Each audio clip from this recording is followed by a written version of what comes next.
ከ640 በላይ አክቲቭ ጨረታዎች አሁን ላይ ይገኛሉ። ከ132,000 በላይ የሆኑ ሰፕላየሮች የሀገራችን ወይም ኤክስተርናል ሊሆኑ ይችላሉ ሬጂስተር አድርገው ይህንን ፕላትፎርም እየተጠቀሙበት ነው።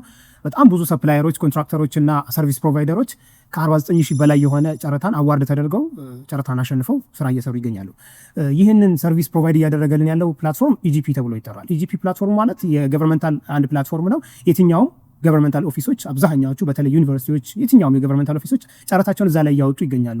መንግስትም ያንን ፕላትፎርም እንዲጠቀሙ ፑሽ እያደረጋቸው ይገኛል። ፎር ፊውቸርም ይህንን ፕላትፎርም እንዲጠቀሙ ፎርስም የሚያደርግ ይሆናል። ስለዚህ ይህንን ፕላትፎርም እየተጠቀማችሁ ካልሆነ እና ሰፕላየሮች ከሆናችሁ፣ ኮንትራክተሮች ወይም ደግሞ ኤኒ ሰርቪስ ፕሮቫይደሮች ከሆናችሁ ከጨዋታ ልትወጡ ትችላላችሁ። ስለዚህ ይህንን ፕላትፎርም ሬጂስተር አድርጋችሁ በዛ ፕላትፎርም ላይ ስራውን መስራት አለባችሁ ማለት ነው። ፕላትፎርሙን እንዴት እንጠቀመዋለን የሚል ጥያቄ ከተነሳባችሁ በእኔ ዩቲዩብ ቻናል ላይ ገብታችሁ ስለ ኢጂፒ ከ10 ያላነሰ ቪዲዮ ሰርቻለሁኝ። እዛ ላይ ገብታችሁ ከዛ ዩቲዩብ ቻናል ላይ ቱቶሪያሉን ፎሎ አፕ በማድረግ መማር ትችላላችሁ ማለት ነው። ስቴይ ቱንድ